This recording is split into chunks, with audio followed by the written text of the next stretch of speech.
Un giorno, mentre stavo lavorando su questo muro, il Munsif, l'esattore, si dice così, di Tiruvannamalai, venne a osservarmi lavorare.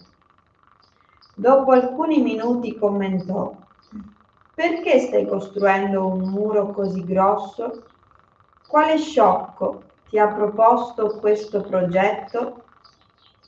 Non mi piaceva sentire insultare Bhagavan in quel modo, così gli dissi con molta ira: «Vai nell'ufficio di Chinnaswamy e beviti un caffè. Non venire qui a interferire con il mio lavoro.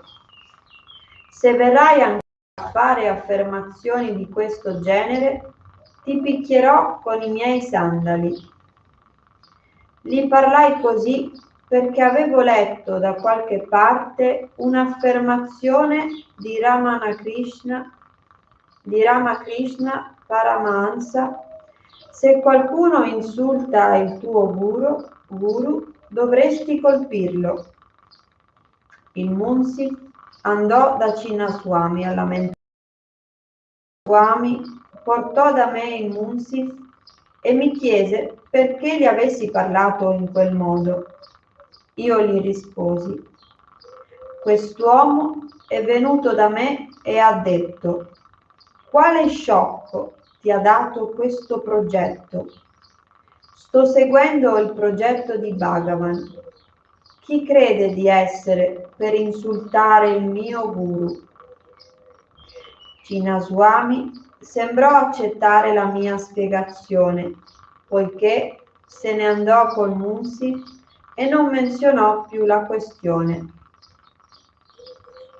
Dovrei spiegare il mio peculiare comportamento, ma il fatto è che in quei giorni ero una testa calda e molto ansioso di proteggere l'onore e il buon nome di Bhagavan.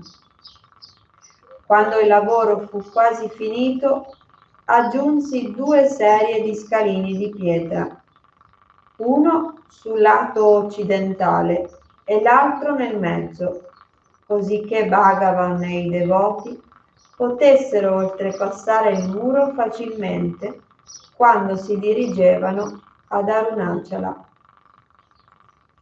Il giudizio e l'intuizione di Bhagavan alla fine ebbero giustizia. Nel monsone che seguì la costruzione del muro, il corso d'acqua dietro all'ashram ruppe gli argini. La risultante piena arrivò a 3/4 del muro. Fortunatamente il muro era sufficientemente forte da sostenere la pressione e deviare tutta l'acqua dall'ashram. Dopo che il muro fu completato, Ramaswamy Pillai riempì il vecchio letto del fiume. In quei giorni fece moltissimo lavoro, livellando e facendo delle terrazze sulla terra dell'ashram. Quando Bhagavan si spostò per la prima volta nel Ramana Ashram nel 1922, la terra era piena di buchi e crateri. La maggior parte di questi si era formata perché la gente locale era solita prendere da lì la terra per usarla come una sorta di cemento per le loro case. Nel corso di parecchi anni, Ramaswamy Pillai riempì tutti questi crateri e livellò la terra. Era così entusiasta del suo lavoro che lo avrebbe svolto anche di notte.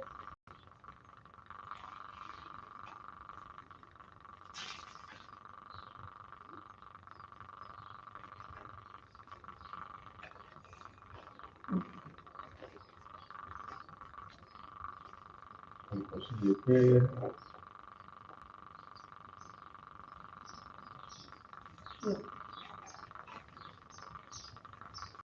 Non hai domanda? Qualcosa di questa lettura? Una storia dell'Ashram, Ramanashram, Ramanashram. C'è stato un discepolo di Annamale Swami, lui ha scritto questa, e quindi lui scrive il suo memoria con Ramana Maharshi. Caricato Annamala Swami è una costruzione, quindi adesso sto costruendo un grande muro.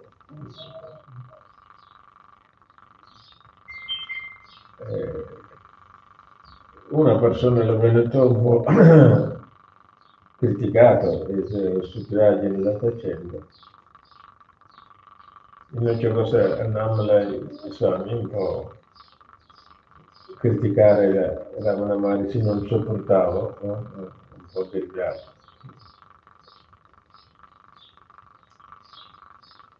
E Sinnaswami, il fratello di Ramana Maharshi, si andava con l'altra persona a lamentare e quindi chiamate perché è comportato così dura parola usato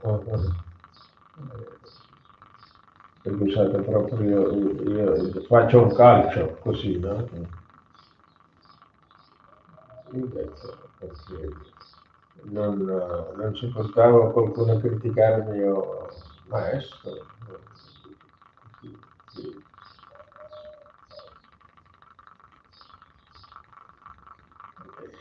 Sì. E dopo l'ha capito del valore del muro perché la proteggeva dall'acqua non entrare nell'ashram.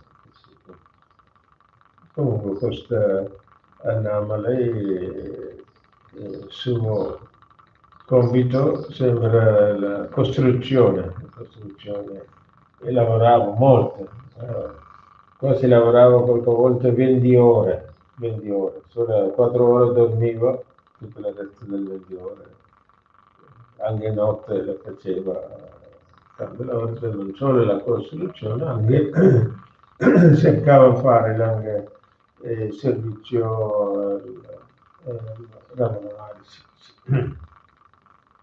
Quindi un karma yogi, quando facendo il karma yoga non c'è tempo, non c'è il tempo, perché ogni azione è un sadhana, karma yoga fai come un sadhana, non divide cosa fa l'ashram, cosa fa Bhagavan Ramana Maharishi, cosa fa Dio, cosa fa casa, non divide, tutto in uno. Una famiglia, cioè una dice, il marito dice sì, un po' tempo dedico al lavoro, un po' tempo ai figli, un po' tempo a casa, un po' tempo moglie, un po' tempo così, divide varie parti. Se lui divide, viene un crisi e dove il tempo per me? Questo viene in crisi. Ma invece non dividere, è tutto uno, faccio cose a casa per me, faccio mia compagna per me, cosa faccio mio figlio per me, cosa faccio il lavoro per me. Ecco, vedere. Quando tu puoi fare tutte le cose, così diventa un sadhana. Invece dividi varie cose, questa per te, così tu già diviso, tu stai in un prigione. Qua il Bhagavan a un certo punto insegnava, lui non esiste sola per te, sola per l'altro, è tutto uno. E la yoga vuol dire anche che è tutto uno. Noi facciamo vari concetti per il corpo, per emozione, per il karma, è tutto per uno, alla fine dello uno.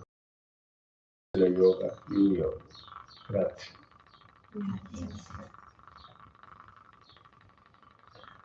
Om Saranavavatu Saranau Bhunattu Saraviryam Karavavahai Tejasvinavaditamastu Ma Visavahai.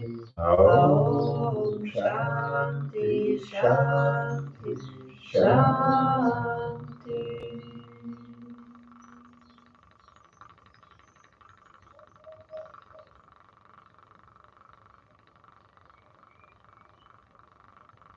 Budevi Budevam Bhojanam Prasadam.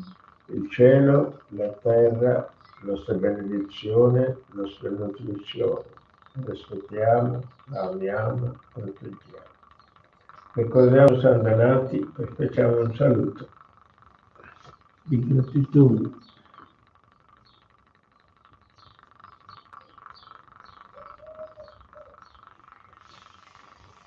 Grazie, grazie.